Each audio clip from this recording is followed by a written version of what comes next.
ఒక peaceful evening మా మామయ్య జపాన్‌కి రాగానే మేమైతే ఫస్ట్ లాండ్రీ మార్ట్‌కెళ్ళాము. మా ఇంట్లో పెయింటింగ్ వర్క్ జరుగుతుంది.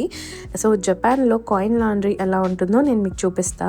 ఇక్కడ మనీ తీసుకోవడానికి ఎవరు ఉండరు. మొత్తం సెల్ఫ్ సర్వీస్. వాష్ మాత్రమే కావాలా లేకపోతే డ్రై కావాలన్న ఆప్షన్స్ కూడా ఉంటాయి. లేదా 2 కలిపి కూడా తీసుకోవచ్చు. మనమే ఏదైనా మెషిన్ సెలెక్ట్ చేసుకోవచ్చనమాట. నేనైతే 1000 నోట్ వేసి చేంజ్ తీసుకున్నాను. నా దగ్గర కాయిన్స్ కూడా లేకుండే అనమాట. సో, ఫస్ట్ అయితే ఎక్స్‌చేంజ్ చేసుకున్నాననమాట కాయిన్స్‌తో.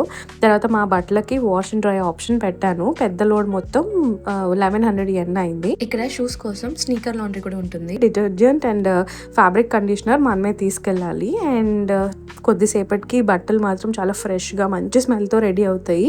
అండ్ వాటిని ఫోల్డ్ చేసి ట్రాయ్లో పెట్టుకొని ఇంటికి స్టార్ట్ అయిపోయాం మళ్ళీ. మనం యూస్ చేసిన ప్లేస్ని మనమే క్లీన్ చేసి వెళ్ళాలన్నమాట. సో దట్ నెక్స్ట్ కస్టమర్కి క్లీన్ ఎక్స్పీరియన్స్ ఉండడానికి. Hope you guys enjoyed the video and see in my next one. Bye.